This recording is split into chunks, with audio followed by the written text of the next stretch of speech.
Good afternoon, good evening, good morning to everyone out there. This is Nicole Ali. This article is one that relates to history, our history as American Africans here in North America, specifically the United States. So there has been a lot of talk about the rex84 King Alfred plan. It was discussed last night on Information Man's show prior to the mess that occurred at the end of the broadcast. I'll try to remember to leave a link in the description box or the comment section, which goes straight to that video. But yes, this comes from nps.gov, the National Park Service. You can find other information concerning living contraband, former slaves in the nation's capital during the Civil War and throughout the U.S. as well. Excuse me. So it starts off saying, as the war progressed and Union troops moved deeper into Virginia, African slaves held as property began to leave their Caucasoid masters, peddlers of flesh, terrorists, hate mongers, demons. You can fill in the blank as you wish. They were seeking protection behind Union lines. By 1863, approximately 10,000 former slaves had come to Washington, and they mean Washington, District of Columbia, primarily from Maryland and Virginia.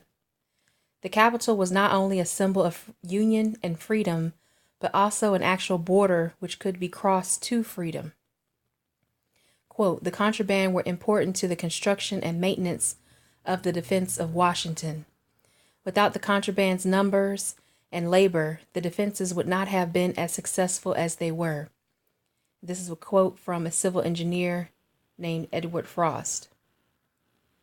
Here's an image of Union soldiers with Africans who were also a part of the Union Army or those who had been rescued as they came north. This is in these were enlisted men of 2nd Rhode Island Camp at Camp Brightwood. It's referenced from the Library of Congress. You can look these up as well in the Library of Congress. At the start of the war, the Union had no policy to deal with African Americans seeking protection. Individual commanders made their own decisions. Some commanders put them to work for Union troops, while others returned them to plantation owners. At Fort Monroe in Hampton, Virginia, Union Major General Benjamin Butler refused to send 3 fugitives back into the bonds of slavery. He classified the escaping slaves as contraband of war. This term meant that once the fleeing slaves crossed Union Army lines, they were classified as property. All enemy property that fell into Union hands constituted contraband and would not be returned. Because of Butler's actions, a federal policy was instituted on August 6, 1861. Fugitive slaves were declared to be, quote, contraband of war, end quote, if their labor had been used to aid the Confederacy in any way. If found to be contraband, they were declared free.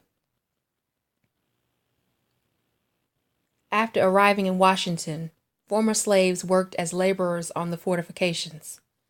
They worked for less money and were often exploited.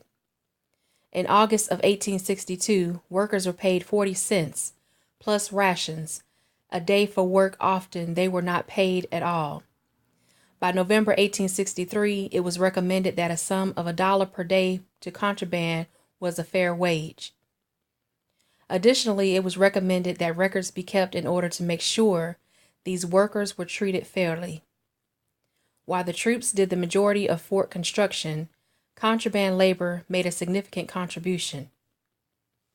The migration of former slaves to the nation's capital not only increased the city's population, but also increased the burden on its infrastructure.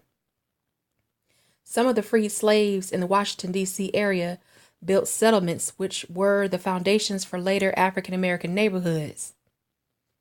Two of these settlements were located in southern Anacostia, near Battery Carroll and Fort Greble. The government established Freedmen's Village on the former Custis Lee estate in Arlington, Virginia.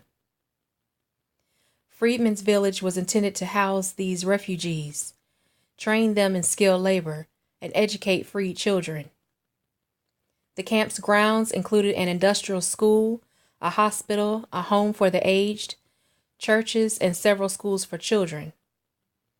Some historians claim that Freedmen's Village was not intended to help integrate blacks into society, but instead intended to segregate the former slaves from white society.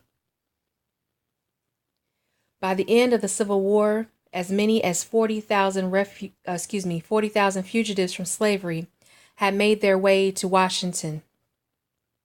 Many of the freed men and women lived in and around the forts vacated between 1865 and 1866. So they have a lot of other articles here. I won't go into detail about those. Please let me know what you think in the comment section. It's important for us to remember our history, remember what has been done to us, so that we will not repeat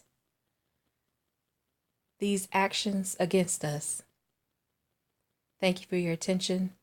And as always, have a great day and stay safe.